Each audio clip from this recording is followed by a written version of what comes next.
ప్రపంచ వివాహ పరిచయ వేదిక #1 మ్యాట్రిమోనీ యాప్ 3 Knots తో లాగిన్ అవ్వండి. మీకు సరైన జీవిత భాగస్వామిని మీరే ఎన్నుకోండి. నమస్తే, welcome to series TV.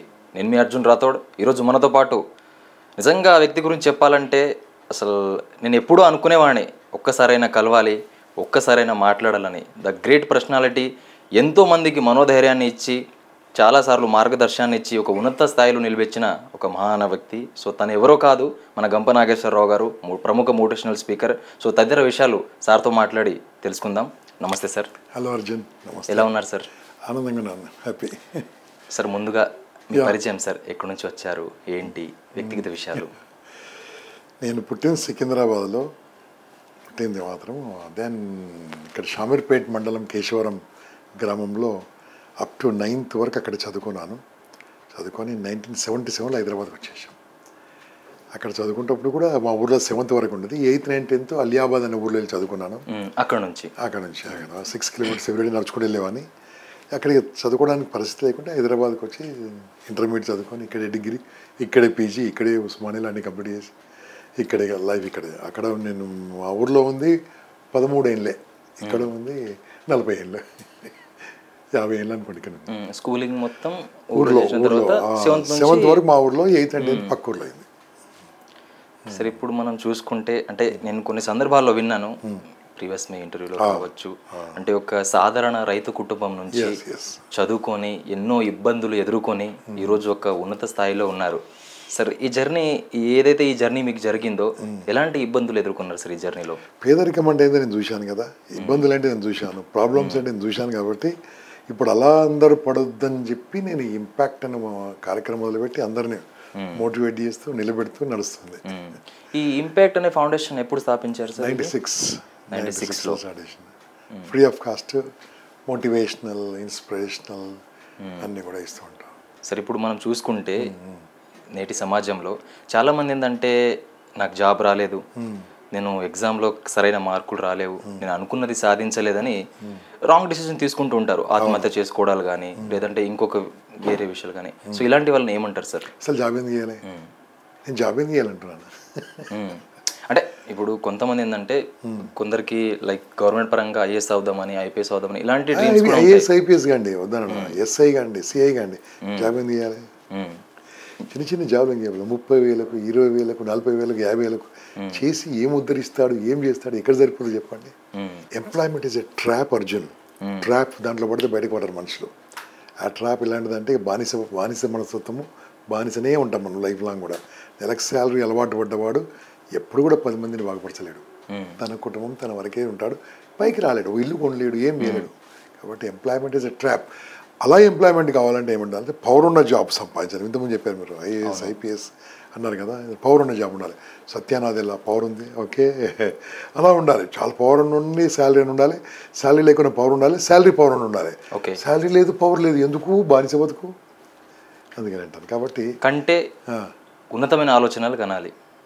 Like అంటున్నారు కదా, జాబ్ అనేది చిన్న చిన్న కాకుండా ఒక మంచి లక్ష్యం పెట్టుకోవాలి, ఉన్నత స్థాయిలో ఉండాలి, గొప్పగా ఆలోచించాలి. కరెక్ట్.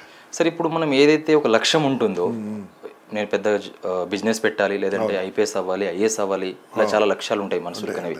సో ఈ లక్ష్యం అనేది కొంతవరకు మనం సరిగ్గా దీన్ని పెట్టుకోము, అంటే సరైన లక్ష్యం లేక సతమతం అవుతూ ఉంటాము, కొన్ని సందర్భాలు అవుతూ ఉంటారు. సో దీన్ని ఎలా సార్, సరైన లక్ష్యాన్ని ఎలా పెట్టుకోవాలి సార్? వాళ్ళు చెప్పేవాళ్ళు లేక చెప్తే వినేవాళ్ళు లేక, చెప్పేవాళ్ళు లేక చెప్తే వినేవాళ్ళు లేక వాళ్ళు అవుతుంది. చెప్పితే విన్నవాళ్ళు బాగుపడ్డారు, ఏమి కావాలో తెలుసుకున్న వాళ్ళు బాగుపడ్డారు, తెలిసి తెలియని వాళ్ళు చెడిపోయారు. అలాగే నాకు అన్నీ తెలుసు అనుకుంటాడు అంతే. ఆ యూత్లో ఉన్నప్పుడు ఆ అలవాట్లు, ఇలా ఫ్రెండ్స్ ఎంజాయ్ చేయి, వద్దనను. నీ గోల్ కోసం నువ్వు పని చేస్తే నీ గోల్ చేరుకుంటావు. నీ గోల్ కోసం నువ్వు పని చేయకుండా గోల్ ఉన్నోని పని చేస్తావు, అంతే కదా. లక్ష్యం ఉంటే లీడర్, లక్ష్యం లేకుంటే లేబరే, జీవితాంతం లేబరే. ఇంకా 30,000, 40,000, 50,000, 60,000, ₹1,00,000 వచ్చిందనుకో అర్జున్, ₹1,00,000 పర్ మంత్ పెద్ద శాలరీ కదా ప్రస్తుతానికి. ₹1,00,000 పర్ మంత్ అంటే సంవత్సరానికి ఎంత? 12 లక్షలు. 30 ఏళ్ళు పనిచేస్తే 3,60,00,000. 3,60,00,000 హైదరాబాద్లో ఎక్కడ ఫ్లాట్ వస్తుందో చెప్పు నాకు? ఎందుకు బతుకు మొత్తం? అంటే జీవితాంతం పనిచేసిన ఓ ఇల్లు కట్టుకోలేని ఎందుకు? సంథింగ్ డిఫరెంట్ ఆలోచించాలి. అందుకోసమే ఒకసారి గాలి పీల్చుకో, వదులు, అలాగే పీల్చుకో చాలాసేపు, పాసిబుల్ ఎందుకు it's not possible. Not possible. ఏం చేశాను? వదిలావు. పీల్చుకునే గాలి ఏంటి? పీల్చుకునే గాలి ఏంటి? చెడదా? మంచిదే. వదిలే గాలి చెడ్డది. ఇదే అందరికి చెప్తున్నాను. మంచి రావాలంటే చెడు వదలాలి, మంచి గాలి రావాలంటే చెడు వదలాలి. ఈ జీవితంలో కూడా మంచి కావాలంటే చెడు వదలాలి. చెడు ఏంది? బద్ధకము, లేజీ, ఎలా కూర్చుంటాడు, ఆడింతరా వీడింతరా అంటూ ఉంటాడు. ఓకే, అదే కాకుండా డిసిప్లిన్ లేదు మనిషికి. డిసిప్లిన్ ఉంటే ఆటోమేటిక్ బాగుపడతారు. డిసిప్లిన్ ఉండాలి. అద్దంకి శ్రీధర్ బాబు గారు అనే ఐఏఎస్ ఆఫీసర్ ఉండే, ఆయన వీడియో చూడండి, ఎలా బాగుపడి ఎలా కష్టపడారు అంటే. చాలామంది ఉన్నారట కష్టపడే వాళ్ళు పైకి వచ్చారు. బాలలత గారు, she's having 2 legs, not having 2 legs, but she completed, she pass 2 times UPSC. Great lady. ఎలా జరిగింది? ఆమె ఎన్ని ఇబ్బందులు పడ్డది అంటే. నేను ఐఏఎస్ వాళ్ళగా చెప్తున్నాను. సరే బిజినెస్ వాళ్ళకి చూద్దాం అనుకోండి. చిన్న చిన్న బిజినెస్ వాళ్ళు టాప్ రాలేదా? ఓకే, నన్ను మా ఊరు అడిగారు కదా, మిమ్మల్ని మీ ఊరు అడుగుతున్నాను. ఎక్కడ మీరు పుట్టి పెరిగింది? నాది బాసరా దగ్గర సార్. చిన్న గ్రామం దగ్గర. బాసరా దగ్గర బాసరా ఉంది కదా, నిజామాబాద్ ఉంది కదా. నిజామాబాద్లో నార్త్ ఇండియన్స్ ఉన్నారా లేరా? ఉన్నారు సార్. ఉన్నారు. ఒక 10 ఏళ్ళ కింద ఉన్నారా, 20 ఏళ్ళ కింద ఉన్నారా, 30 ఏళ్ళ కింద ఉన్నారా? బతకడానికి వచ్చినప్పుడు బాగుపడ్డాడు. అవును సార్. హైదరాబాద్లో నార్త్ ఇండియన్స్ ఉన్నారు. I respect. వాళ్ళు బతకడానికి వచ్చి మనకంటే బాగా పైకి వస్తున్నారు. మళ్ళీ ఇక్కడ కూడా ఏం చేస్తున్నాడు? లేజీ, బద్ధకం, నాకు అన్నీ తెలుసని చెప్తే తినకపోవడము. ఇది అందుకోసమే ఆ మనుషులు అలాగే ఉండిపోతున్నారు. ఎవరికైతే కసి ఉందో, కృషి ఉందో, వాడు గ్యారంటీ పైకి వస్తాడు. ఆ కసి కృషి కంపల్సరీ కావాలి. అవును సార్. అప్పుడు ఆటోమేటిక్ టాప్ వస్తారు. టాప్ రావాలంటే ఏం చేయాలి? కొన్ని విషయాలు వినాలి. ఫర్ ఎగ్జాంపుల్ మన వీడియోలో ఉన్నాయి, వినొచ్చు. ఓకే, ఇంప్లిమెంటేషన్ కావాలంటే చూసుకోవచ్చు. ఏమైనా ఇబ్బందులు ఉంటే వాళ్ళని అడిగి తెలుసుకోవచ్చు. అందుకని నా నంబర్ అందరికీ ఏమి ఇస్తుందో తెలుసా? హ్యాపీగా ఉంటే నాకు ఫోన్ చేయదు, బాధ ఉంటే ఫోన్ చేయమని చెప్తాను నేను. అందరికి వేలాది మంది జస్ట్ గూగుల్లో గంపనాశ కొడితే నంబర్ దొరుకుతుంది. ఎవరు దొరకదు మీకు, నా నంబర్ దొరుకుతుంది. ఆయన సార్ చేయరు. చేసి ఎవరు చేస్తారు? వాళ్ళ నాన్న చేస్తారు. సార్ మా వాడు నా మాట ఏంటలేడు సార్. ప్రాబ్లం నీకా మీ వాడికి అంట. మళ్ళీ మా వాడికి నువ్వెందుకు చేస్తున్నావు? నీకు కడుపులో ఉంటుంది, మీ వాడికి లేదు కదా, మీ అబ్బాయిని ఫోన్ చేసి మాట్లాడమంటారు. ఇలా ఉంటున్నాడు. అంటే ఈజీగా ఎవరు పైకి రారు బాస్. ఓకే, ఈజీగా ఎవరి పైకి వస్తారంటే ధనవంతుల పిల్లలు వస్తారు అంతే. ఓకే, ఈజీగా పైకి రావాడు. అది ఉండకపోవచ్చు, కానీ కష్టపడ్డవాడు ఎప్పుడు పైకి వస్తాడు. కష్టంతో ఇష్టపడ్డవాడు పైకి వస్తాడు. అది ఇష్టంతో కష్టపడేవాడు పైకి వస్తాడు. మైండ్ పని చేసేవాడు పైకి వస్తాడు. మజిల్ వర్క్ చేసేవాడు ఇప్పుడు పైకి రాడు. మజిల్ పని చేసేవాడు లేబర్, మైండ్ పని చేసేవాడు లీడర్. సరే, ఇప్పుడు మనం చూసుకుంటే సమయ పాలన చాలా ఇంపార్టెంట్. మనం ఏదైనా ఒక పని చేయాలన్నా, దేనైనా సాధించాలన్నా కరెక్ట్ టైం మేనేజ్మెంట్ లేకపోతే మనం దేన్ని కూడా సాధించలేం. సరే, ఇప్పుడు చాలా మంది ఏంటంటే ఏదైతే ప్రిపేర్ అవుతున్న వాళ్ళు కావచ్చు, లేదంటే ఏదైనా సాధించాల అనుకున్న వాళ్ళు కావచ్చు, సరైన టైం మేనేజ్మెంట్ అనేది ఉండదు సార్. సో మీరు చాలా సందర్భాల్లో 8+8+ అనే టైం మేనేజ్మెంట్ గురించి నేను విన్నాను సార్. దాని గురించి సార్ అది ఎలా పాలన, దాన్ని ఎలా సద్వినియోగం చేసుకోవాలి? 8+8+ మార్చి 7+8+9 చేసిన రీసెంట్గా 7-8-9. ఎందుకంటే ప్రస్తుత ట్రెండ్ ప్రకారం నేను కూడా మారాలి కదా. 8-8-8 పాత సూత్రం ఉండే. 7-8-9 7 hours పడుకోవాలి, 8 గంటలు పని చేయాలి, 9 గంటలు ఎంజాయ్ చేయాలి అంతే. అవి ఎవడని పైకి వస్తాడు? 8 గంటలు కరెక్ట్ పని చేసి ఎవరిని పైకి వస్తారు? నిద్రపోవట్లేదు, పని చేయట్లేదు, ఎంజాయ్ చేయట్లేదు, నేర్చుకోవట్లేదు, కొత్త విషయాలు తెలుసుకోవట్లేదు. ప్రస్తుతం ఆర్టిఫిషియల్ ఇంటెలిజెన్స్ వచ్చింది, ఎంత బాగా వచ్చింది, అద్భుతంగా. నేర్చుకుంటున్నా, ఫ్రీగా నేర్పిస్తున్నాం మేము. నేర్చుకోవచ్చు కదా. ఎన్ని డబ్బులు సంపాదిస్తున్నారు. మన ఒక ఆమె హోమ్ మేకర్ ఇట్లా ఉన్నామా, నేర్చుకున్న తర్వాత she's earning more than 3 lakhs per month. Just ఇంట్లో కూర్చొని పాటలు రాస్తూ చేస్తుంది. ఒక అబ్బాయి ఏం చేసాడు, ఆయన MBA చేశాడు, ఆయనకి జాబ్ లేదు, ఏం లేదు. నా తనకు పని జాబ్ ఎందుకు ఆయన మళ్ళీ ఏం చేయాలి సార్ అన్నాడు. జాతకాలు చెప్పుకొని బతకనా? సార్ జాతకాలు నాకు నేను కూడా ఏం చేయాలి? ChatGPTకి వెళ్ళి జాతకం మనకు చెప్పేస్తుంది, కరెక్ట్ అక్యురేట్ 90% ఇస్తుంది. కానీ ఇప్పుడు 500 రూపాయలు జాతకం చెప్తుండు. 500 రూపాయలకి 500 రూపాయలు తీసుకుంటాడు, జాతకం పంపిస్తుండు ప్రింట్అవుట్. రోజు 10 వస్తున్నాయి, రోజు 5,000 కదా. అంటే 1,00,000. So like that. అంటే జాతకాలని కాదు, ఎనీథింగ్. మనం ఆ టెక్నాలజీ మనం తెచ్చుకుంటే ఏమి ఉండదు. నేర్చుకోరు. ఆ మొబైల్ వాడి మొబైల్కి బానిసవుతారు, కానీ మొబైల్ వాడుకొని పైకి వెళ్ళాలి వాళ్ళకు అంతే. ఎవరైతే యూత్ ఉంటారో, నేను సాధించలేదు, అవును సాధించలేను, నా వల్ల అవ్వలేదు, అవుతుందో లేదో కూడా తెలియదు అని చేయకముందే ఓటమిని అంగీకరించి అట్లనే ఉండిపోతారు సార్. సో ప్రయత్నించక ముందే ఓటమిని అంగీకరించి అక్కడే ఉండిపోతారు సార్. సార్ అలాంటి వాళ్ళని ఏం చెప్తారు సార్? అసలు ప్రయత్నించకుండా నువ్వు పని ఎట్లయితే ఏం పని కాదు, పెళ్ళి కూడా కాదు, ఓకే, ఇంట్లోకి కూడా బయటకు వెళ్ళవు. ప్రయత్నించడం అనే బదులు ఏమంటే తెలుసా, పని చేయి, ఫెయిల్గా కావాలంటే. నువ్వు పని చేయకుండా ఏమవుతుంది, మొదలే కాలేదు కదా, ఏం చేస్తావు, చెయ్యి, ఇష్టము చెయ్యి. నిద్రలోకి వెళ్ళేవు, లేచినప్పుడు అనుకోవాలి, నేను బతికిన అనుకోవాలి. మొదలుపెట్టి ఏదైనా పని మొదలుపెట్టు, ఫెయిల్ అయితే అవుతుంది బాస్, ఏం కాదు. అసలు చేయకుంటే మొత్తానికి ఫెయిల్ అయినట్టు. నేను చెప్తున్నా బాస్, కరీంనగర్లో ఒకప్పుడు ఇట్లా క్లాస్ తీసుకుంటా కానీ వచ్చి, సార్ మీరు అన్నీ చెప్తారు సార్, అది చాలా ఇంప్లిమెంటేషన్ చాలా కష్టం సార్ అన్నాడు. ఏం కష్టమే అన్న, నేను ఎంబీఏ చదువుకోను సార్, ఎవరు జాబ్ ఇస్తలేడు. ఎందుకే నీకు జాబ్ ఇదని ఏమన్నా, ఏం చేయమన్నాడు. ఏమని చేయాలి, పెట్టుబడి కావాలన్నాడు. ఎంత ఉందన్నా సార్, అంత కష్టపడి ఒక 4-5 వేలు పెట్టుబడి ఉన్నాడు. 4-5 వేలతో ఏమైనా చేయమని చెప్పిన. ఏం చేయాలి సార్ అన్నాడు. అరే ఏదో పెట్టవా, బజ్జీల బండి పెట్టుకోగలను ఉట్టినా. ఆ క్లాసులకి వెళ్ళిపోయాడు, అలిగిపోయాడు అనుకోండి. పోతాం ఉండాలి బాగుపడతాడు కదా. ఓ 2 గంటల తర్వాత బండి నూక్కుంటూ వచ్చి లోపలికి. అప్పుడే 2 గంటల తర్వాత బండికి తీసుకొని వచ్చి లోపలికి వచ్చి అట్టతో రాసిండు ఎంబీఏ బజ్జీ బండి అని రాసుకోండు. నా ఇతను ఇప్పుడు 3 హోటల్స్ ఉన్నాయి. నేను ఈ విషయం జరిగింది 7 సంవత్సరాల క్రితం. సత్యలక్ష్మి గార్డెన్స్ అని కరీంనగర్ జరిగింది. నా 3 హోటల్స్ అనిపిస్తుండు, 3 రెస్టారెంట్స్, 22 మంది ఎంప్లాయీస్ ఉన్నారు. Anything possible boss. Food business 40% profit ఉంటుంది మినిమం. ఓకే, బట్టల బిజినెస్ ఎప్పుడు బాగుంటుంది, బ్రహ్మాండంగా ఉంటుంది. ఓకే, ఇల్లు బిజినెస్, కార్పెంటర్, హైదరాబాద్లో కడితే కార్పెంటర్ కానీ అన్ని కానీ బయట నుంచి వచ్చిన వాళ్ళే, ఎక్కడ వెళ్ళలేరు. ఏదైనా చేయొచ్చు, మైండ్ వాడితే పైకి వస్తారు బాస్, మధ్యలో పడితే పైకి రారు. సరే, ఇప్పుడు కొంతమంది అపోయిందంటే నేను పేదవాడిని, ఇండియాలో మ్యాక్సిమం అదే ఆలోచిస్తారు. నేను పేదవాడిని, నాది మిడిల్ క్లాస్, నేను గొప్ప కళలు కనలేను, నేను సాధించలేను. సరే, పేదరికానికి విజయానికి ఏమైనా సంబంధం ఉందా అంటే చాలా మంది అపోపడుతూ ఉంటారు. ఏం లేదు, అది రాంగ్, టోటలీ రాంగ్. అది పేదవాడికి ఫస్ట్ ఆఫ్ ఆల్ గుండె కొట్టుకుంటుంది అడగండి. గుండె కొట్టుకుంటే అందుకంటే సక్సెస్ ఉంది. ఓకే, ఇప్పుడు మనం కూడా కెమెరా ఉంది కదా, 2 కెమెరాలు ఉన్నాయి కదా. ఎంత ఉంటుంది boss camera cost approximately Arjun? 2 లక్షలు 3 లక్షలు ఉంటాయి కదా. దానికి చిన్నది ఇది పెడతారు, ఇది మన మెమరీ కార్డు పెడతారు, బ్యాటరీ పెడతారు, నడవాలి, 2 మనుషులు ఉంటుంది, 3-4 లక్షలు ఉంటుంది. 3-4 గంటల కంటే ఎక్కువ రికార్డ్ కాదు అది, 3-4 అవర్స్ రికార్డ్ అవుతుంది అంతే. బాస్ 4 లక్షల రూపాయలు దిగి ఒక మనిషి కావాలి, రికార్డింగ్ కావాలి.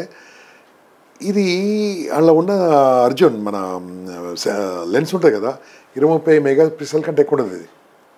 ఇది 560 megapixels, 1+1 offer, auto recording, auto zooming. Okay, video recording మొత్తం రికార్డింగ్ అవుతుంది, వీడియోలు రికార్డ్ అవుతున్నాయి, ఇది జీబీ రికార్డింగ్ అవుతుంది, లైఫ్ లాంగ్ రికార్డ్ అవుతుంది. అవసరమైనప్పుడు లౌడ్ స్పీకర్కి బయటకు వస్తుంది. ఇంకేం ఇంతకంటే పెట్టుబడి ఏం కావాలి ఇంకా నీకు? ఇది వాడుకో, నువ్వు వాడుకుంటూ పైకి వస్తావు, వాడుకోకుంటే వాడుకున్నాడు పైకి వస్తాడు. నిన్ను వాడుకో పైకి వస్తావు, నిన్ను వాడుకోకుంటే నిన్ను కూడా వాడుకుంటాడు, అంతే, వాడు పైకి వస్తాడు. సింపుల్. ఎవరైనా మనం సాధించవచ్చు బాస్, కానీ అనుకోవాలి, డిసిప్లిన్, సిస్టమేటిక్గా దిగాలి, దెబ్బ తినాలి, ఓటమి కావాలి, తిట్లు పడాలి, అవమానాలు పడాలి, నవ్వబడాలి, మొహమాటం లేకుండా ఉండాలి, పైకి వస్తాడు. ప్రపంచంలో ఎవడైనా సరే మాటలు పడింది ఎవరు పైకి రాలే, ఈజీగా వచ్చింది ఏముండదు.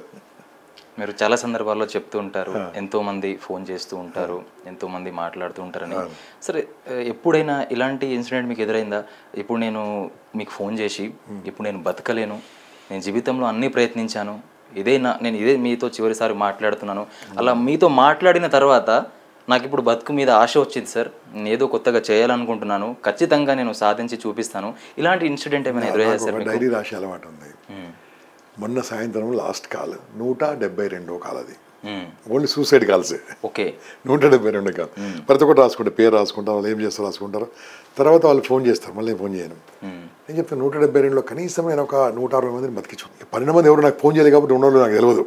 ఓకే, అంటే కారణం ఏంటంటే ఫస్ట్ ఆఫ్ ఆల్ వాళ్ళ మాటలు వింటోడు కావాలి, వాళ్ళ బాధలు వింటోడు కావాలి, వాళ్ళు చెప్పుకుంటే వినడానికి. ఇప్పుడు మీరు విన్నప్పుడు కూడా ఒక అమ్మాయి ఫోన్ చేస్తే మన్నాను 7 వరకు నేను ఉంటాను రండి అని చెప్పాను. ఎందుకు అవసరం, నాకు అవసరమా? ఎందుకు? ఒక్క మనిషి నిలబెట్టిన చాలు కదా. అవును సార్. కాబట్టి వాళ్ళ మాటలు విని 4 మాటలు చెప్పి ధైర్యం చెప్తే నిలబడతారు బాస్. కాబట్టి ఐఆమ్ ఓపెన్. అలాంటి వాళ్ళకు నేను ఎవరిని పోనివ్వలేదు. వాళ్ళ ఐడియా చెప్పినా, వాళ్ళకి ఉన్నది చెప్పినా, వాళ్ళ లోపల శక్తిని చూపించినా, కాబట్టి అందరు హ్యాపీగా ఉంటారు. వాడికి కొంతమంది నేను కాదన్న వాళ్ళు మనం ఏం చేయలేం. నాకు 12 మంది ఇంతవరకు ఫోన్ చేయలేదు అంటే దాని అర్థం వాడు ఉండలేడో నాకు తెలియదు. ఓకే, సో మెయిన్గా భార్యాభర్తల సంబంధాలు ఇవన్నీ కూడా దాని నుంచి వస్తుంది, only because of money, mind, రెండే. ఇప్పుడు జీవితంలో మనిషి లేచినప్పటి నుంచి నైట్ పడుకునేంత వరకు డబ్బు కోసమే పరిగెడుతూ ఉంటాడు. సంపాదించాలి, లగ్జరీ లైఫ్ జీవించాలి, నా ఫ్యామిలీలో అంత స్థాయిలో ఉండాలి, నాకంటూ మంచి పేరు ఉండాలని అనుకుంటూ ఉంటాడు. జీవితంలో డబ్బు ఇంపార్టెంటా, వ్యక్తిగతం ఇంపార్టెంటా సార్ ఒక మనిషికి? డబ్బే ఇంపార్టెంట్ అండి, డబ్బు ఇంపార్టెంట్. డబ్బు లేకుంటే ఇప్పుడు నువ్వు ఇక్కడ కూర్చోవు, డబ్బు లేకుండా నేను ఇక్కడ కూర్చోను. ఓకే, డబ్బు లేకుంటే కెమెరాలు రావు, కానీ డబ్బు రావాలంటే వ్యక్తిగతంగా ఉండాలి. కాబట్టి నాకు ఒక్క వ్యక్తినే బాగుంది, నాకు వ్యక్తిత్వం బాగుందంటే డబ్బు లేకుండా నేను ఎవరికి ఎరేస్తాడు కదా. వ్యక్తిత్వం బాగుండాలి, డబ్బు తప్ప. అందుకని నేను 4 ఫార్ములాలు తీసుకొచ్చాను. ఫస్ట్ నువ్వు హెల్త్ చూసుకో, ఆరోగ్యం బాగా చూసుకో. అది బాగాలేంది ఏం చేసిన వేస్ట్. రెండోది హెల్త్ తర్వాత వెల్త్, పిచ్చి పిచ్చి డబ్బు సంపాదించు, మామూలు సంపాదించదు, బ్రహ్మాండం సంపాదించాలి, తెలివింటే సంపాదించవచ్చు. ఇవి రెండు మాడాలి, మైండ్ మాట. ఓకే, ఈ రెండింటి తర్వాత నీ కుటుంబం బాగా చూసుకో, నీ కుటుంబం బాగుండాలి, మంచిగా ఉండాలి ఫ్యామిలీ. ఈ మూడు తర్వాత సమాజం చూసుకో. ఈ నాలుగో చూసుకోకుండా మూడు వేస్టే. సమాజం నువ్వు ఏం చేయకుంటే నీ బతికే వేస్ట్, నీ లైఫే వేస్ట్. కాబట్టి ఈ నాలుగోది ఎప్పుడు చూడాలి? మూడు బాగుండగా చూడాలి. నా ఇల్లు బాగాలేదు, నా హెల్త్ బాగాలేదు, నువ్వు సమాజం ఏం చూస్తావు? కాబట్టి ఆరోగ్యంగా ఇస్తూ ఉంటే వస్తూ ఉంటుంది. అందుకని నేను అంటూ ఉంటాను, వచ్చిపోద్ది ప్రపంచం మీదకి, ఇచ్చిపోవాలి. ఆ చేయాలంటే ఫస్ట్ నువ్వు బాగుండాలి, నీ హెల్త్ బాగుండాలి, నీ ఫ్యామిలీ బాగుండాలి. నీకు ఎవడు కౌన్సిలింగ్ ఇవ్వకూడదు, మీ ఇంట్లో మనం చూసుకోవాలి. ఓకే, వాళ్ళు నమ్మొచ్చింది, నీ భార్య, నీ పిల్లలు, వాళ్ళు చూసుకోవాలి. ఇవన్నీ చేసిన తర్వాత చేస్తే బాగుంటుంది. డబ్బు సంపాదించాలంటే చాలా ఈజీ బాస్, డిసిప్లిన్ డబ్బు వస్తుంది. సో ఈ మధ్య కాలంలో మనం చూసుకుంటూ ఉంటే ఫోన్ చాలా అధికంగా అడిక్ట్ అయ్యి సమయాన్ని అనేది కాలక్షేపం చేస్తూ ఉంటారు చాలామంది. అంటే ఈ ఫోన్లో మంచి ఉన్నది, చెడు ఉన్నది. ఈ ఫోన్ని చెడుగా చూసుకుంటే మీరు విని ఉంటారు, మనం వింటూనే ఉంటాం నిత్య జీవితంలో. ఎంతోమంది సూసైడ్ చేసుకుంటూ ఉన్నారు దీని కారణంగా. ఎంతోమంది లైక్ మనం ఇప్పుడు చూసుకుంటే సార్, చాలామంది ఏంటంటే ఈ మధ్యకాలంలో బెట్టింగ్ యాప్ అనేది చాలామంది ఫోన్లో ఉండడం వల్ల ఆ వెబ్సైట్లో పోయి ఈ వెబ్సైట్లో పోయి బెట్టింగ్ ఆడుకుంటూ వాళ్ళ జీవితాన్ని అనేది వాళ్ళు అప్పుల పాలు చేసుకుని రోడ్డుపై తీసుకువచ్చారు. కొంతమంది సూసైడ్ చేసుకున్నారు, కొంతమంది పరిస్థితి ఫ్యామిలీ పరంగా చూసుకుంటే చాలా ఘోరంగా ఉంది సార్. ఏం చెప్తారు సార్, నేటి సమాజంలో యూత్ అనేది ఎటు వెళ్తుంది, దీన్ని ఏం చెప్తారు సార్? ఫస్ట్ ఈ బెట్టింగ్ యాప్ ప్రమోట్ చేసిన అని లోపలే ఫస్ట్. దానికి సజ్జనార్ గారు చాలా అద్భుతంగా కృషి చేస్తున్నారు. మై సల్యూట్స్ టు సజ్జనార్ గారు, నెంబర్ 1.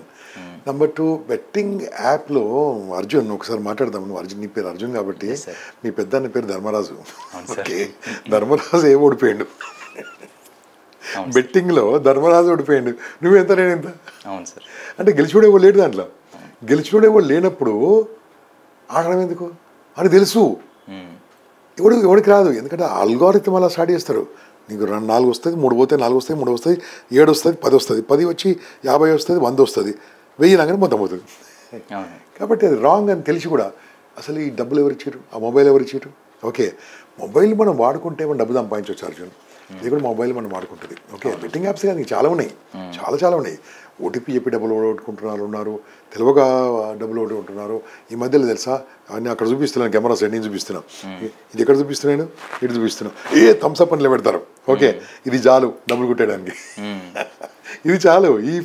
ఈ థమ్స్అప్ ఏమైనా ఫింగర్ ఉంది కదా, ఇది చాలు డబ్బులు కొట్టేయడానికి. అన్ని రకాలు వచ్చినాయి కదా, జాగ్రత్తగా ఉండాలి. ఫోన్ మనం వాడుకోవాలి బాస్. నేను ఫోన్ వాడుకుంటాను బాస్, రోజు అప్రాక్సిమేట్లీ 4 to 5 hours వాడతాను ఫ్రీక్వెంట్ ఇంటర్వ్యూలో. Okay, I earn huge money. Okay, నాకు ఎడిటర్ లేరు, నీలాగా యాంకర్ లేరు, నాకు కెమెరా కూడా లేదు. ఓకే, నా దాంట్లో 22.5 లక్షలు నా సబ్స్క్రైబర్స్. సెల్ఫ్గా మీరే చేసుకుంటాను, నేనే ఎడిటింగ్ చేసుకుంటా, నేనే మాట్లాడుకుంటా, నేనే చేసుకుంటా, నేనే పంపించేస్తుంటా. ఓకే, ఎట్లా వచ్చి 22.5 lakhs అంటే ఆర్డినరీ కాదుగా. 22.5 lakhs ఛానల్ ఉండడం, అది ఎట్లా వచ్చింది? ఇది దానికి డబ్బులు వస్తాయి. ఓకే, మరి అంటే నన్ను నేను వాడుకుంటాను. నేను అట్లా మొబైల్ వాడుకోవాలి. ఇన్స్టాగ్రామ్లో 1,77,000 మంది ఉన్నారు. ఒక యాడ్ వేస్తే డబ్బులు వస్తాయి, కానీ నేను యాడ్ అయ్యాను. అందరూ అంటారు బెట్టింగ్ యాప్లు ఫోన్ చేస్తూ ఉంటారు, 5 లక్షలు 10 లక్షలు ఇస్తాం, మోసం. ఓకే, దాన్ని మనం ప్రమోట్ చేసుకో, మంచి విషయాలు ప్రమోట్ చేసుకోవచ్చు. ఫేస్బుక్ కానీ యూట్యూబ్ కానీ మంచి కోసం వాడుకుంటే ఎంత బాగుంటుంది బాస్. నేను ఇప్పుడు చాట్ జీపీటీ, జెమినీ ఐ ఎట్లా వాడతానని తెలుసా, ఎంత ఫాస్ట్ వాడుతుందో తెలుసా. పోస్టర్స్ సెకండ్ తయారు పడేస్తుంటా పోస్టర్స్. ఓకే, మెయిల్స్ ఇచ్చడము, రిప్లై ఇవ్వడము, మాట్లాడము, అన్నీ దానికి అయిపోయింది. పాటలు రాయడం, పాటలు వాడించడము అన్నీ కూడా ఏఐతో చేస్తూ ఉంటాను. ఎవరికైనా కావాలంటే పవర్ పాయింట్ తయారు చేస్తుంటాను, నాకు పవర్ పాయింట్ తయారు చేసుకుంటా. ఇవన్నీ వాడుకుంటాను, నేను వాడుకోవడం చేస్తూ ఉంటాను. ఏది లేదనుకోండి, ఇప్పుడు ఎగ్జాంపుల్గా 3వ తారీఖున నేను తునీషియా అనే ఊరికి వెళ్తున్నాను. తునీషియా ఒక కంట్రీకి వెళ్తున్నా. నిన్న నైట్ నాకు కంపల్సరీ వెళ్ళాలని చెప్పారు. ఇప్పుడు తునీషియా అయింది, ఇప్పుడు నాకు తెలియదు కదా. దాంట్లో కూడా నేను తునీషియా గురించి మొత్తం చేసిన, ఇది తునీషియా నార్త్ ఆఫ్రికాలో ఉంటుంది, ఇది ఉంటుంది, దాని సంగతి అన్నీ తెలుసుకున్నాను. మొత్తం తెలుసుకుని ఆడ అమౌంట్ ఏంది, దాని రూబుల్స్ ఏంది, దాని ఏమింది, దినార్ ఏంది, మొత్తం తెలుసుకొని పోవచ్చు కదా. అది నాకు రాదు, భాష రాదు, అరబిక్ రాదు, నాకు తెలుగు వచ్చు. తెలుగులో ఇట్లా మాట్లాడి నేను తునీషియాలో ఉన్నాను, కొద్దిగా నేను ఎక్కడున్నాను, ఈ నా ముందు ఆయనకు ఎక్స్ప్లెయిన్ చేయండి అరబిక్లో అంటే అది ఎక్స్ప్లెయిన్ చేస్తుంది. అరబిక్లో వాడింది, అరబిక్లో మన తెలుగులో చెప్తుంది. మనం వాడుకోవాలి. ఫోన్ వాడుకుంటే పైకి వస్తుంది, లేకుంటే ఫోన్ నేను వాడుకుంటుంది. ఫోన్లో అనవసరంగా పనికి రాని చూడొద్దు, పనికి వచ్చే చూడాలి. ఒక గంట సేపు విషయానికి ఎంత లాభం వచ్చిందో ఆలోచించాలి. అప్పుడు కరెక్ట్ ఉంటుంది. నేను ఏమంటే తెలుసా, దానికి ఛార్జింగ్ ఎట్లా ఉందో ఫోన్ చూస్తే కూడా ఛార్జింగ్ ఉండాలి. అవును. ఒక గంట సేపు చూస్తే 50 రూపాయలు 100 రూపాయలు కట్టాలి, అప్పుడు కరెక్ట్గా వాడతారు. అలాంటిది రాదనుకోండి. బంధం, మనిషికి బంధం అనేది చాలా ఇంపార్టెంట్ సార్. నేటి సమాజంలో మనం చూసుకుంటే కొన్ని మిస్అండర్స్టాండింగ్ కావచ్చు, అపోహలు, సందేహాలు, వీటి వలన ఏంటంటే చాలా బంధాలు అనేది విడిపోతున్నాయి, ఆత్మహత్యలు చేసుకుంటున్నాయి. కొన్ని చూస్తున్నాం సార్ నేటి సమాజంలో రాంగ్ రూట్లో వెళ్తున్నాయి. సార్ ఏంటి సార్ అసలు బంధం నిలబడాలంటే ఎలాంటి అండర్స్టాండింగ్ ఇద్దరి మధ్య? పేరెంటింగ్ ప్రాపర్ లేదు అర్జున్. ఫస్ట్ ఆఫ్ ఆల్ అమ్మ నాన్న పిల్లలు సరిగా పెంచట్లేదు. ఓకే, చిన్నప్పుడు మా నాయన ఏం చేసేవాడు తెలుసా, సారు కొట్టిండని ఇంటికి వచ్చి చెప్తే మళ్ళీ కొట్టిండు సార్ మా నాయన. మీకే నన్ను కొట్టిండు, సారు కొట్టిండు నాయన, సారు కొట్టిండు, సారు తిట్టురా అంటే అట్లా అని మీదకెళ్ళి బరిగి తీసి కొట్టిండు. ఓకే, ఇప్పుడు సారు కొట్టిండు ఏం చేస్తారు చెప్పండి, నీ స్కూల్ ఉండాలా ఉండొద్దు అంటారు నేటి సమాజంలో. అవును, చూస్తున్నాం. దాంతో ఏమైపోతుంది, సార్లకు భయం లేదు, టీచర్లకు భయం లేదు పిల్లలకు. పోనీ పేరెంట్స్ సరిగా పెంచుతున్నారా, పేరెంట్స్గా టైం ఇస్తున్నారా, పేరెంట్స్ పిల్లలకు నీతి నిజాయితీ ధర్మము చెప్తున్నారా, అసలు దేశభక్తి చెప్తున్నారా, దైవభక్తి సర్వత కావచ్చు, దేశభక్తి చెప్తున్నారా, అసలు రోడ్డు సేఫ్టీ చెప్తున్నారా, మొబైల్ ఎలా వాడాలని చెప్తున్నారా, అన్నం ఎట్లా తినాలని నేర్పిస్తున్నారా పేరెంట్స్, అన్నం నమస్కారం పెట్టమని చెప్తున్నారా, ఏం చెప్పట్లేదు, పెద్దల గౌరవం చెప్తున్నారా. అందుకోసం ఇవన్నీ అవుతున్నాయి. ఈ బంధాలు పోవడానికి కారణము 100%గా పేరెంట్సే. పేరెంట్స్ పిల్లలకు నేర్పిస్తే వాళ్ళు బాగుపడతారు. పేరెంట్స్ టైం ఇవ్వాలి, పిల్లలగానం కాదు, టైం ఇవ్వాలి. పైసలు ఇస్తున్నారు వాళ్ళు, డబ్బులు ఇస్తున్నారు వాళ్ళు, ఏది ప్రేమ చూపించుకోవడానికి, నాన్ సెన్స్. ప్రేమ చూపించుకోవడం డబ్బులు కాదు, టచ్ కావాలి, వాళ్ళతో గడపాలి, వాళ్ళతో టైం ఇవ్వాలి, వాళ్ళతో మాట్లాడాలి, వాళ్ళు ఎంకరేజ్ చేయాలి. నాన్న నేను ఇట్లా కష్టపడి పైకి వచ్చానరా, చిన్నప్పుడు పేపర్ వేసుకొని బతికినరా, పాల బాటలు పెట్టుకొని బతికినరా, నువ్వు ఇట్లా ఉన్నావురా, ఇలా చేయరా, అది చెప్పాలి. వీళ్ళ ముందు పెద్దలకు నమస్కారం పెట్టాలి, కాళ్ళకి నమస్కారం పెట్టాలి. అసలు బెండ్ అయితే కదా వీడు. ఫంక్షన్కి వెళ్ళారనుకో, ఫంక్షన్లో 10 మందిని పరిచయం చేసుకోవాలి, పరిచయం చేసుకోవడమే కాకుండా భోజనం ఎట్లా చేయాలని చెప్పాలి, ఇవన్నీ చెప్పాలి. వాటర్ బాటిల్ తాగి వాటర్ పడేస్తారు బాస్, సగం ఉంటే నీళ్ళు పడేస్తారు. ఎట్లా పడేస్తావు నువ్వు, ఎట్లా నీళ్ళు వేస్ట్ చేస్తావు చెప్పు నాకు. ఇలాంటివన్నీ ఎవరు చెప్పాలి, అమ్మ నాన్న చెప్పాలి. ఇవన్నీ చెప్తే బంధాలు అనుబంధాలు ఆటోమేటిక్ ఉంటాయి. నేను స్కూల్ని తప్పుపట్టట్లేదు, స్కూల్ వాళ్ళు చెప్పడానికి సిద్ధంగా ఉన్నా, టీచర్లు చెప్పడానికి సిద్ధంగా ఉన్నా, అమ్మ నాన్న ఒప్పుకోవట్లేదే. ఎవరైనా సార్ ఇవన్నీ నీతి నిజాలు చెప్పారనుకో స్కూల్లో, పేరెంట్స్ ఏం సార్ మీరు పాటలు చెప్పకుండా ఏమో చెప్తున్నాడా అంటారు. అర్థమైంది కదా. కాబట్టి వాళ్ళకు కూడా టైట్ అయిపోయింది. So this is wrong track వెళ్తుంది. కాబట్టి పేరెంట్స్ను నేను ఒకటే హెచ్చరిస్తున్నాను, పిల్లల్ని సరిగా పెంచండి. అప్పుడు అన్ని నువ్వు చెప్పిన క్వశ్చన్కు బంధాలు అనుబంధాలు నిలబడతాయి. సో మనం చూసుకుంటే మీకు ముఖ్యంగా రైతు చాలా ఇష్టం. చాలా ఇష్టం అండి, చాలా అంటే చాలా ఇష్టం. నేను కొన్ని సందర్భాల్లో మీరు ఇచ్చిన ఇంటర్వ్యూలో చూశాను, మీరు మాట్లాడేటప్పుడు కూడా నేను చాలాసార్లు ఆ సందర్భాన్ని చూశాను. నేటి సమాజంలో చూసుకుంటే సార్ మనం రైతు తన 5 ఏళ్ళు భూమిలో పెట్టకపోతే మనకు మన 5 ఏళ్ళని నోట్లో పోవు. కానీ నేటి సమాజంలో సరైన గిట్టుబాటు ధర లేక నకిలీ ప్రోడక్టు ఇవన్నీ పెట్టుకొని అప్పులు పాలై అదంతా తట్టుకోక ఆత్మహత్య చేసుకుంటున్నారు. ఇది ఒక కోణం అయితే, పెట్టిన పంటకి ఇప్పుడు ఒక బిజినెస్ మ్యాన్ ఉన్నాడు సార్, ఎంఆర్పీ తను డిసైడ్ చేస్తాడు, తను డిసైడ్ చేసిన దానికే మార్కెట్లో అమ్ముతాడు. కానీ ఇక్కడ ఒక రైతు తను అంత పండించి ఇంకోటి ఫిక్స్ చేస్తున్నాడు. నిరంతరం ఎండలో వానలో కష్టపడి దేశానంతా అన్నం పెట్టే రైతుకి ఈరోజు సరైన న్యాయం జరగట్లేదు, కరెక్ట్ రేట్ రావట్లేదు, దళారులు మధ్యవర్తులు ఇలా మధ్యలో వస్తున్నారు సార్.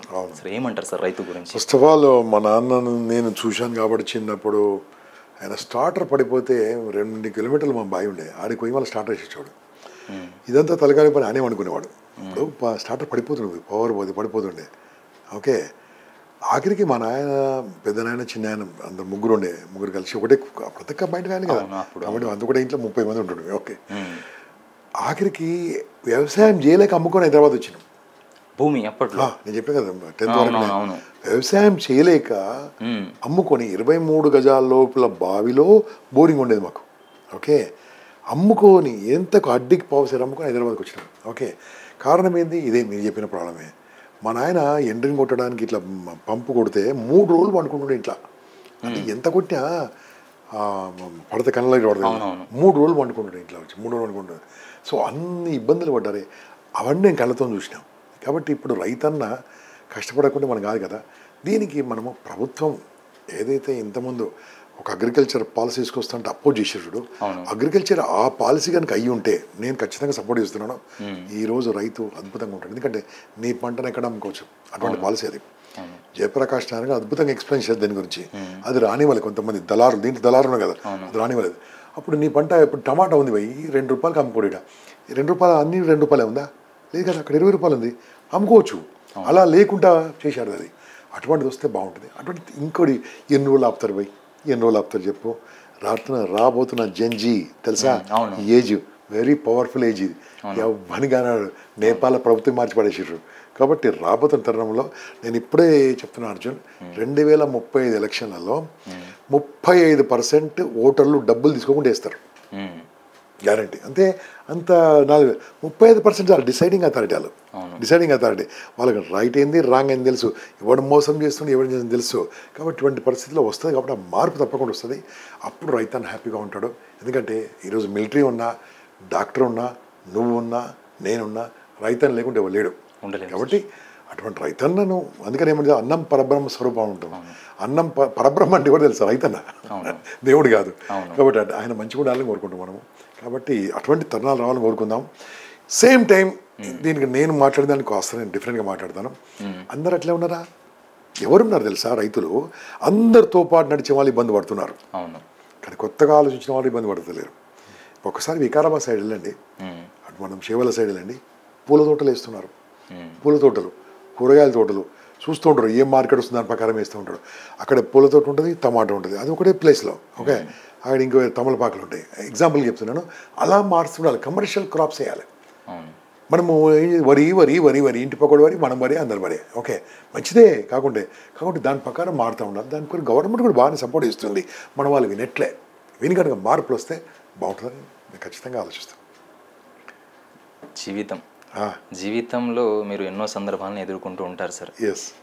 ఎప్పుడైనా బాధ అనిపించిందా సార్, అరే నేను ఇది చేయలేకపోయానేమో, అరే ఇది చేస్తే నేను చాలా సంతోషంగా ఉండేవాడినేమో, ఇలా ఎప్పుడైనా అనిపించింది? అనిపించింది, చాలాసార్లు అనిపించింది. ఏ సందర్భం సార్?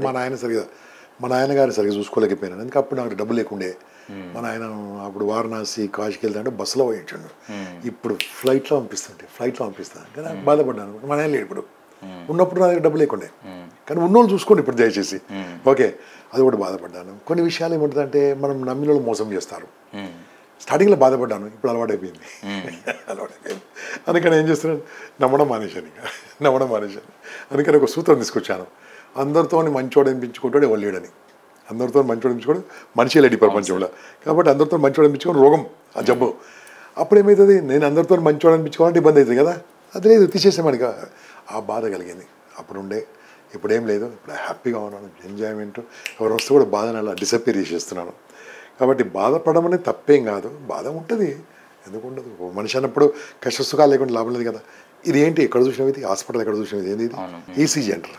ఈసీజీ ఇట్లా ఉన్న ఈసీజీ బాగుందా, ఇట్లా ఉన్న ఈసీజీ బాగుందా, ఇట్లుంటే ఏంటంటే కష్టాల్లో పోయినోడికి ఇట్లుంటుంది, బతికినోడికి అప్ అండ్ డౌన్ ఉంటుంది. అంతే, అప్ అండ్ డౌన్స్ ఉండాలి. బాధలు ఉండాలి, కష్టాలు ఉండాలి, సుఖాలు ఉండాలి, దుఃఖాలు ఉండాలి, హ్యాపీనెస్ ఉండాలి, ఎంజాయ్మెంట్ అన్నీ ఉన్నప్పుడే మనిషి కదా. ఎప్పుడు సుఖం ఉంటే వాడు కూడా హ్యాపీ ఉండలేడు. అట్లా వీ షుడ్ ఎంజాయ్, యాక్సెప్ట్ చేయాలి, ఆ బాధను స్వీకరించగలగాలి. అప్పుడు దాని నుంచి నేర్చుకొని ముందుకెళ్తాం, లేకుంటే వెళ్ళాం. మీరు ఒక మాట అన్నారు సార్, అప్పటి నాకు స్తోమత లేదు కాబట్టి మా నాన్న నేను ఏరోప్లేన్లో ఎక్కించలేకపోయాను, నేను ఇప్పుడు ఉంటే నేను చాలా మంచిగా చూసుకునేటోడిని అని మీరు ఒక మాట అన్నారు. కానీ ఇదే విషయాన్ని మనం నేటి సమాజంలో చూస్తే, ఒక తల్లి నవమాసాలు కడుపులో మోసి ఒక బిడ్డను జన్మనిస్తుంది. ఒక తండ్రి తన భుజాలపై ఎత్తుకొని మంచి చెడు కష్టపడి అన్ని చదివిస్తాడు, మంచి మంచి స్కూల్లో పంపిస్తాడు. అరే నేను చేయలేకపోయాను, కనీసం నా కొడుకైనా ఒక ఉన్న స్థాయిలో ఉండాలి, ఈ కష్టాన్ని వాడు అనుభవించకూడదని తల్లిదండ్రులు నానా కష్టపడుతున్నారు సార్. కానీ నేటి సమాజంలో చూసుకుంటే మంచి మంచి వాళ్ళు చూసుకుంటున్నాము, సరైనగా తల్లిదండ్రుల్ని చూసుకోక అనాథ ఆశ్రమాల్లో, వృద్ధాప్య ఆశ్రమంలో పంపిస్తున్నారు సార్. ఏమంటారు సార్? రాంగ్ అండి, అది వృద్ధాపాశ్రమాలు నశించాలి. ఎవరిని వృద్ధాపాశ్రమాల్లో ఉండాలి తెలుసా? కొడుకులు లేనోళ్ళు, అవును, బిడ్డలు లేనోళ్ళు, పాపాలు వాళ్ళకి ఎవరు చూసుకుంటలేదు కదా, ఉండాలి. అంటే మంచిగా చూసుకునే స్థాయిలో ఉన్నా కూడా పంపించేస్తున్నారు. ఏ వృద్ధాపాశ్రమం అండి వెళ్ళి చూసినండి. ఇక్కడ రఘు గారని మొన్న నాకు ఫ్రెండ్ లయన్స్ క్లబ్లో ప్రెసిడెంట్ రఘు అని సహాయాన్ని పెట్టాడు మియాపూర్లో. ఎన్నిసార్లు చెప్పినా నేను పోలేదు. మొన్న అక్కడ మియాపూర్ వెళ్ళినప్పుడు సార్ చూద్దాం సార్ అన్నాడు. వెళ్తే ఏడ్చేస్తున్నాను అంతే, ఐఎమ్ క్రైయింగ్. ఎంత నేను స్ట్రాంగ్ ఉన్నా ఇలాంటి విషయాలు నాకు మనసు చలించిపోతుంది. ఎంత పండు ముసలి వాళ్ళు పిల్లలు చాలా టాప్ ఉన్నారు వాళ్ళు, పిల్లలందరూ ఉన్నారు. వాళ్ళు అక్కడ పడేసి వెళ్ళిపోయారు. ఏంది రఘు అంటే, సార్ ఉన్నారు సార్, కొంతమంది లేని వాళ్ళు కూడా కొంతమంది ఉన్నారు సార్. ఓకే, మీరు చెప్పిన తెలిసిన వాళ్ళ కొద్దిగా అన్నం పెట్టే వాళ్ళు ఇక్కడ తీసుకురండి సార్. ఓకే, ఎవరైనా బర్త్డే సెలబ్రేషన్ ఇక్కడ చేసుకోండి సార్. ఇలా కొన్ని ఆయన చెప్పడం జరిగింది. అంటే మనం చూస్తే కానీ అర్థం కాదు అది. అవును, అందుకోసమే అలాంటి వాళ్ళు చాలామంది ఉన్నారు, చూసుకోవట్లేదు. మళ్ళీ దానికి కారణమే తెలుసా, వాళ్ళని మళ్ళీ తప్పబడతాను. వాళ్ళు వయసులో ఉన్నప్పుడు పేరెంటింగ్ వాల్యూ పిల్లలకి చెప్పని వాళ్ళు అలా చేస్తారు. ఇప్పుడు నేనున్నాను మాస్, ఇప్పుడు కూడా మా నాయన ఇప్పుడు గుర్తు చేసినాం కదా, నేను మా నాయన రోజు గుర్తు చేసుకున్నాను. ఎట్లా గుర్తు చేసుకుని తెలుసా, మా నాయన చనిపోయిన తర్వాత మా ఇంట్లో 12 రోజులు రాత్రి అన్నం పెట్టరు. మా ఇళ్ళలో క్యాష్ ప్రకారం ఉంటుంది. మా ఇంట్లో 12 రోజులు అన్నం పెట్టరు, రాత్రి పూట పెట్టరు. మధ్యాహ్నం మనం వెళ్ళి తద్దినం పెట్టి అన్ని చేసి తినేసి రావాలంతే. రాత్రి పూట ఉపాసం ఉండాలి. ఓకే, 12 రోజుల తర్వాత 13 రోజులు మా ఇంట్లో వండాడు. వండి రా తినమని చెప్పారు. నేను తినా అని చెప్పిన. ఎందుకంటే 12 రోజులు మా నాయన గుర్తుంచుకున్నాను కదా, ఇంకా నా లైఫ్ లాంగ్ మా నాయన గుర్తుంచుకోవాలి కాబట్టి నేను తినా అని చెప్పిన. ఇప్పుడు మా నాయన 15 ఏళ్ళు చనిపోయి ఇప్పుడు కూడా నేను రాత్రి పూట అన్నం తిన. అట్లా సెంటిమెంట్ తీసుకుంటే అప్పుడు తల్లిదండ్రులు వాల్యూ తెలుస్తుంది, అందరూ తెలుస్తుంది. ఏం తెలియదు, అట్లా పెంచింది మా నాయన కాబట్టి నాకు గుర్తుంది. అప్పుడు స్తోమత లేకుండా ఇప్పుడు ఏమైనా చేస్తామన్నా కదా, లేడు మా నాయన లేడు. ఈ మాట అందరికీ ఏం తెలుసా, అరే ఉన్నప్పుడు చూసుకుంటారు బాబు, పోయినాక బాధపడతాంలే. ఓకే, సమయం ఉన్నప్పుడు సద్విగుణం చేసుకుంటేనే బెటర్ కదా సార్. ఇప్పుడు సమయం దాటిన తర్వాత మనం ఎంత గొప్ప స్థాయిలో ఉన్నా ఏం చేయలేదు. రేపు దానికన్నా ఎక్కువ అనుభవిస్తావు. నేను కర్మ సిద్ధాంతం నమ్ముతాను. అవును, కర్మ అనేది ఖచ్చితంగా ఎక్కడున్నా తెలుసుకోకుంటే మీ పిల్లలు తంతర పట్టుకొని. సో లా ఆఫ్ అట్రాక్షన్ మనం ఈ మధ్య కాలంలో చాలా వింటున్నాం సార్. మనిషి ఏ విధంగా ఆలోచిస్తాడో ఆ విధంగానే ముందుకెళ్తాడు, ఆ విధంగానే అన్ని జరుగుతాయని చూస్తాం సార్. సో చాలా మంది ఏంటంటే లా ఆఫ్ అట్రాక్షన్ నిజంగా ఉంటుందా, జరగదని కూడా కొంతమంది అనుకుంటారు సార్. సో నిజంగా ఈ లా ఆఫ్ అట్రాక్షన్ ఏదైతే ఉంటుందో, మనం ఏదైతే ఆలోచిస్తామో అలానే మన జీవితం అనేది మారుతుందా సార్? 100% మారుతుంది. పాజిటివ్ అంటే పాజిటివ్ అవుతుంది, నెగిటివ్ అంటే నెగిటివ్ అవుతుంది. ఎందుకు మనం అర్జున్ ఏం చేద్దామంటే, ఒక హాస్పిటల్లో ఆయన అనుకున్నాను ఎగ్జాంపుల్గా, ఫస్ట్ నువ్వు వెళ్ళు, నాకు ఏమైందే గిట్ల నీకు అయిందా నువ్వు అని చూస్తాడు. నువ్వు తర్వాత 5 నిమిషాల తర్వాత ఇంకోవాలి, అన్నా నువ్వు మంచిగా పుల్లాగా ఉంటావు, నువ్వు గిట్ల అయిపోయినావేనా ఇంకో అన్నారు. 10వ మనిషి వెళ్తే చచ్చిపోతాడు. అర్థమైంది కదా, వాడికి పోయేవానికి బాధగా వాడనమాట. అరే నీకేమైందా, నువ్వు బయటకు వస్తావు, ఉరుక్కుంటూ వస్తావు, నడుచుకుంటూ వస్తావు అని చెప్తే వస్తారండి. మన రీసెర్చ్ ప్రకారం ఏం తెలుసా, చనిపోవాలనుకున్న వాళ్ళు చనిపోతారట, వృద్ధులు ఆలోచన పెట్టుకుంటారు. నాకు వద్దు ఇంకా బతకని వాళ్ళు చనిపోతారట, నేను బతుకుతాను వాళ్ళు బతుకుతారట. అంటే ఇది కూడా అంతే, లా ఆఫ్ అట్రాక్షన్ అంతే. నాకు డబ్బులు కావాలని కోరుకుంటే డబ్బు వస్తుంది. మా దగ్గర నేర్చుకున్న అతను షేక్ అన్వర్ ఉన్నాడు, no top trainer. Okay, law of attraction. అదే రకంగా ఆదిగురు అని, అంటే ఆదినారాయణ, వీళ్ళందరూ టాప్ ట్రైనర్స్. NLP నరేంద్ర ఉన్నాడు. వీళ్ళందరూ ఎలా నేర్పిస్తారంటే, నేర్చుకుంది కూడా వాళ్ళకు అర్థమయ్యే విధంగా నేర్పించి ఆ మనీని ఎలా అట్రాక్ట్ చేయాలి, అనుకుంది ఎలా అట్రాక్ట్ చేయాలి చేస్తే ఆటోమేటిక్ అవుతుందండి. నేను అనుకుంది చేయగలిగాను, అర్థమైంది కదా. అప్పుడు చేయలేకపోయినాను, నేర్చుకున్న తర్వాత చేయగలిగాను. నెగిటివ్ ఆలోచిస్తే నెగిటివ్ వస్తుంది అది ఈజీగా. ఒకసారి మా ఫ్రెండ్స్తో కూర్చున్నప్పుడు, వీడు వస్తే బాగుంటుంది వచ్చింది చూడు కొంతమంది దోస్తులు, ఇదైతే బాగుంటుంది కూడా అయింది చూడు, వాడు గంతే గంత అయింది. కాబట్టి మనం అనుకుంది అవుతుంది. అనుకోవడంలో నిజాయితీ ఉండాలి, అనుకోవడంలో కరెక్ట్ ఉండాలి, అనుకోవడంలో మోసం ఉండకూడదు, అనుకోవడంలో స్వార్థం ఉండకూడదు. ఖచ్చితంగా అవుతుంది బాస్. జీవితంలో చూసుకుంటే సార్, ఒక మనిషికి ఉండాల్సిన లక్షణాలు ఏంటి, ఉండకూడని లక్షణాలు ఏంటి, ఎలాంటి ఆలోచనలు ఉంటే ముందుకెళ్తాడు, ఎలాంటి ఆలోచనలు పెట్టుకుంటే వెనకడుగు వేస్తాడు, ఎలా ఉండాలి సార్? బాస్ ఒకటి బాస్, నువ్వు బాగుండాలి, నా సమాజం బాగుండాలంటే బాగుంటాడు. ఓకే, నేను బాగుండాలి, అందరు చెడిపోవాలంటాడు, ఇలా బాగానే ఉంటాడు, రేపు చెడిపోతాడు గ్యారంటీ. ఓకే, నువ్వు బాగుండాలంటే ఫస్ట్ ఏం చేయాలి బాస్ అంటే, నీ ఇంట్లో వాళ్ళని బాగా చూసుకో. ఫస్ట్ ఆఫ్ ఆల్ ఇంట్లో వాళ్ళు ఎవరు చెప్పు, ఫస్ట్ మోస్ట్ ఇంపార్టెంట్ అమ్మ నాన్న, తర్వాత బాస్ ఫస్ట్ భార్యను బాగా చూసుకో. అమ్మ నాన్న నేను ప్రేమిస్తాను, కానీ అమ్మ నాన్న తర్వాత ఫస్ట్ నీ భార్య. ఎక్కడికి వెళ్ళి వచ్చి నీ ఇంట్లో ఉన్నదమే, ఎక్కడికి వెళ్ళి వచ్చింది, వాళ్ళ అమ్మ నాన్న వదిలిపెట్టింది, వాళ్ళ ఊరు వదిలిపెట్టింది, వాళ్ళ ఇంటి పేరు మార్చుకుంది, గోత్రం మార్చుకుంది, నీకు వచ్చి నీ బతుకు గురించి ఇంటికి వచ్చింది కదా. నీ భార్యను సరిగా చూసుకుంటే నిన్ను సరిగా చూసుకుంటుంది, నీ భార్య వాళ్ళ అమ్మ నాన్నను సరిగా చూసుకుంటే మీ అమ్మ నాన్న సరిగా చూసుకుంటుంది. ఓకే, నీ భార్య నీ సంతానం నీకు ఒక వంశం ఇస్తుంది. ఇక్కడ నుంచి స్టార్ట్ చేయాలి బాస్, ఇక్కడ నుంచి స్టార్ట్ చేస్తే అంతా కరెక్ట్ అవుతుంది. ఓకే, ఆ మంచి ఆలోచిస్తే మంచి అవుతుంది, చెడు ఆలోచిస్తే. అందుకని నేను మార్నింగ్ ఎట్లా లేస్తాను తెలుసా, ఎవ్రీడే అందరూ వెరైటీగా లేస్తాను. నేను తెలుసా, ఇంకా బతికేనే ఉంటాను. మార్నింగ్ లేస్తున్నప్పుడు నేను ఇంకా బతికే ఉన్నాను అనుకుంటాను. ఎందుకంటే నైట్ పడుకున్నప్పుడు పోయినట్టే, మార్నింగ్ వచ్చినట్టే కదా. ప్రతిరోజు birthday boss, everyday birthday boss. Birthday ఎట్లా సెలబ్రేట్ చేస్తారు మనం చెప్పండి. మంచి బట్టలు వేసుకుంటాడు, వారు స్నానం చేస్తాడు, కొత్త బట్టలు వేసుకొని గుడికి పోయి కేక్ కట్ చేసి హడావిడిగా చేస్తాడు, హడావిడి చేస్తాడు, నెగిటివ్ ఆలోచించాడు, ఎవరికే మోసం చేయడు. ఎవ్రీడే బర్త్డే అనుకో, ఎవ్రీడే బర్త్డే అనుకో బాస్, మంచి అట్లే ఉండు. అంటే కేక్ కట్ చేయకున్నా సరే, కేక్ మన సాంప్రదాయం కాదు, కానీ గుడికో ఎవరికో అది ఎంత పవర్ వస్తుంది చెప్పు. దాని చుట్టూ తిరుగుడు, నీ మత ప్రకారం వెళ్ళు, మా మత ప్రకారం మేము గుడికి వెళ్తాం, నీ మత ప్రకారం నువ్వు వెళ్ళు, అది కరెక్ట్ నమ్ము, మమ్మల్ని డిస్టర్బ్ చేయకు, మేము మిమ్మల్ని డిస్టర్బ్ చేయం, ఓకే హ్యాపీ చేయి, అది కరెక్ట్ బాస్. గెలుపుకి కావాల్సింది ఏంటి సార్? ఒక మనిషి గెలవాలంటే, జీవితంలో సక్సెస్ అవ్వాలంటే ఏం కావాలి? డిసిప్లిన్, క్రమశిక్షణ.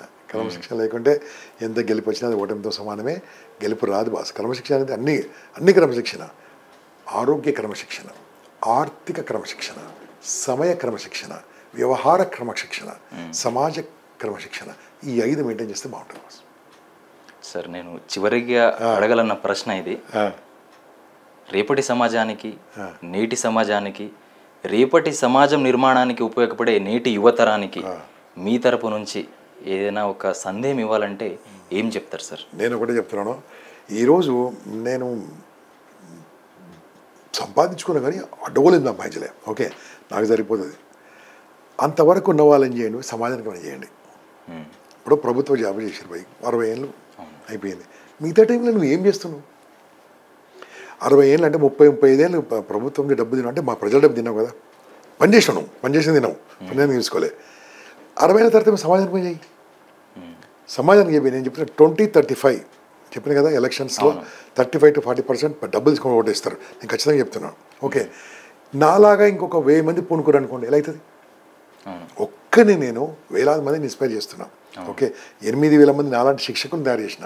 ఓకే, కనీసం 1 కోటి మందికి నేను క్లాస్ తీసుకునే వరకు 1 crore మెంబర్స్ రండి, బయటకు రండి, నేను ఫ్రీగా నేర్పిస్తున్నాను, డబ్బులు తీసుకోవట్లేదు.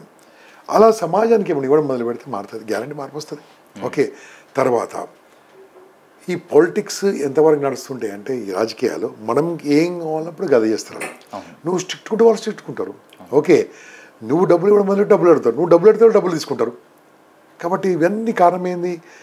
నీ లోపల డిసిప్లిన్ లేనిది కదా, అదొకటి. తర్వాత మన దేశంలో రాబోతున్న టైంలో మళ్ళీ చెప్తాను బాస్, యూత్ ఖతర్నాక్ యూత్ ఉంది. ఇప్పుడు థాట్సే డిఫరెంట్, వాళ్ళ ఆలోచన డిఫరెంట్, వాళ్ళ మొబైల్ పుట్టినారు. ఓకే, వాళ్ళు ఆగరు, వాళ్ళు ఎంత అద్భుతంగా ఆలోచిస్తున్నారో అద్భుతంగా ఆలోచిస్తారు. రాబోతున్న తరంలో యువతరం నడిపిస్తుంది, యువతరం ఆక్రమిస్తుంది, యువతరం దాన్ని కంట్రోల్ తీసుకుంటుంది, యువతరం డిసైడ్ చేయబోతుంది. అటువంటి రోజు వస్తుంది. యూత్ ఆర్ యూజ్లెస్ అంటారు, కాదు, యూత్ హ్యావ్ బీన్ యూజ్లెస్. ఇది స్వామి వివేకానంద చెప్పిండు, నేను చెప్పలే. యూత్ యూజ్లెస్ అంటే కాదు, యూజ్లెస్ కదా, వాళ్ళని యూజ్లెస్గా వాడిరు, తక్కువ వాడిరు. కాబట్టి అటువంటి యూత్ రాబోతుంది, చదువుకునే యూత్ రాబోతుంది, ఆలోచించే యూత్ రాబోతుంది, దెబ్బతిన్న యూత్ రాబోతుంది, జాబ్స్ లేని యూత్ రాబోతుంది, ప్రాబ్లమ్స్ ఉన్న యూత్ రాబోతుంది, అడ్డగోలు ఖర్చు పెట్టే యూత్ రాబోతుంది. ఓకే, సంపాదన కంటే ఖర్చు పెట్టే యూత్ రాబోతుంది. వాళ్ళు పక్కా ఆలోచిస్తారు, దేశాన్ని మార్చేస్తారు ఖచ్చితంగా. I believe in that country will change. అందుకని నేను ఏమన్నా తెలుసా, భారతదేశ నవనిర్మాణానికి రాలెత్తే కూలీలం కావాలి మనం. ఏదో ఒకటి చిన్న బరువు, చిన్న సపోర్ట్ చేయాలి, అప్పుడు లైఫ్ మారుతుంది, దేశం మారుతుంది. దేశం మారితే మనం బాగుంటుంది భయ్, దేశం మారకుండా మనం బాగుండం కదా. ఒకటే క్వశ్చన్ నేను అడుగుతాను, నేను లాస్ట్, దేవుడు గొప్పనా దేశం గొప్పనా? దేశమే గొప్ప అంటారు, అంతే కదా. సో కాబట్టి దేశమే గొప్పని అంటారు, అంతే కదా. నేను కూడా అదే అంటాను. ఈ భారతదేశంలో పుట్టానంటే నేను నా పూర్వజన్మ సుకృతము, అంతే, నేను చేసుకున్న పుణ్యము. అంటే ఇలాంటి పుణ్య భూమి పైన నేను పుట్టానంటే నేను గర్వకారణం నాకు. అది అటువంటి దేశభక్తి గురించి ఏం చేస్తున్నాం? ఇప్పుడు రోడ్డు మీదకి వెళ్దాం, దర్జన్ 10 మందికి వెళ్దాం, వందే మాత్రం ఎంతమందికి వస్తాడు చెప్పండి సార్. జనగణం ఎంత వస్తుంది కదా, పోనీ అదులు పెట్టు. భారతదేశ రాష్ట్రపతి పేరు అడుగుదాం, 100 మంది అడుగుదాం, పోనీ 10 మందిని అడుగుదాం. ఐ నో 10 మంది అడితే ఒక్కడి కూడా రాదు, ఒకరికి వస్తుంది బహుశా. ఏం చదువుకున్నాం మనం, ఏం తెలుసుకున్నాం? పనికిరాని అని తెలుసుకుంటామే, పనికిరాని. దిస్ ఇస్ వాట్ మారుతుంది, గ్యారంటీ మారుతుంది, దేశం మారుతుంది. జీవితానికి ఉపయోగపడే, మిమ్మల్ని ఇన్స్పైర్ చేసిన ఏదైనా ఒక కొటేషన్ సార్, ఈ నేటి యువతరానికి ధైర్యాన్ని ఇచ్చే ఏదైనా ఒక కొటేషన్. కొటేషన్ అంటే ఏం లేదు బాగా, వందలాది కొటేషన్లు రాసిన, వందలాది అంటే కొటేషన్ నేను కొన్ని సందర్భాల్లో మీకు కొన్ని కొటేషన్స్ విన్నాను. అంటే నా వ్యక్తిగత విషయాన్ని చెప్తున్నాను. నేను చాలా సార్లు నా ధైర్యాన్ని కోల్పోయినప్పుడు, నేను డిప్రెషన్ ఉన్నప్పుడు మీ మాటలు కావచ్చు, మీరు చెప్పిన కొటేషన్లు కావచ్చు, మీరు చేసే సమాజ నవనిర్మాణం కోసం మీరు చేసే కృషి కావచ్చు. ఈరోజు మీరు ఎంతో మంది ఐఎస్లను ఐపీఎస్లను తయారు చేశారు, ఎంతో మంది జడ్లను తయారు చేశారు. రానున్న రోజుల్లో ఎంతో మంది యువతరానికి మీరు ధైర్యాన్ని ఇచ్చి ముందు తీసుకొస్తున్నారు. సో అలాంటి ఆ యువతరానికి, నా యువతరానికి, అందరికీ ఏదైనా చెప్పాలంటే ఏంటి సార్ ఒక కొటేషన్? స్వామి వివేకానంద చెప్పిన కొటేషన్ చెప్తాను. You are born to succeed, number 1, and you are going to create history. Okay, చరిత్ర సృష్టించడానికి పుట్టాం, చరిత్రలో కలిసిపోవడానికి పుట్టలేదు. ఓకే, అని పెద్దలు చెప్తున్నాను. నేనేమంటున్నాను తెలుసా, బీ ది బెస్ట్. ప్రతి దాంట్లో బెస్ట్గా ఉండాలి, ప్రతి దాంట్లో బెస్ట్. అన్నం తింటే కూడా బెస్ట్గా తినాలి, డ్రైవింగ్ కూడా బెస్ట్గా నడవాలి, ఏం చేసినా బెస్ట్గా ఉండాలి, అప్పుడు బాగుంటుంది. బీ ది బెస్ట్ ఇది నా సూత్రం. ఇంకా కరెక్ట్గా చెప్పాలంటే నేను నేర్చుకున్న సూత్రం, live your life as you love. నీ జీవితము నువ్వు ప్రేమించే విధంగా జీవించు, వాడు ప్రేమించిన జీవించొద్దు, మనం నచ్చిన జీవించాలి. అద్భుతంగా ఉంటుంది. సో చూసాం కదా సార్ చెప్పిన మాటలు, పంచుకున్న మాటలు, రేపటి సమాజానికి, నేటి సమాజానికి చెప్పని ఎన్నో అద్భుత మాటలు సార్ మాటల్లో మనం విన్నాం. సో మరొక గెస్ట్తో మరొక ఇంటర్వ్యూలో కలుద్దాం. అంతవరకు చూస్తూనే ఉండండి సిరీస్ టీవీ. నేను మీ Arjun Rathod, signing off. So మిత్రులారా, ఈ సిరీస్ టీవీ అనేది కొత్త టీవీ ఛానల్ మన కోసము. అన్ని రకాలుగా చాలా చక్కగా తయారు చేశారు, అంతా యువకులే నడిపిస్తున్నారు. దీన్ని సబ్స్క్రైబ్ చేయడం మర్చిపోవద్దు, లైక్ కొట్టడం మర్చిపోవద్దు, కామెంట్ చేయండి. దీని గురించి, నా గురించి చేయండి, రాంగ్ ఉన్నా రైట్ ఉన్నా చేయండి. కామెంట్ చేయకుండా మిత్రులారా, మిమ్మల్ని వీడియో వాడుకుంటున్నట్టే మిమ్మల్ని మొబైల్ వాడుకుంటారు. కామెంట్ చేయండి, ఏమనిపించిందో చేయండి, కామెంట్ చేయండి, లైక్ చేయండి, సబ్స్క్రైబ్ చేయండి. Thank you very much. చూస్తూనే ఉండండి సిరీస్ టీవీ.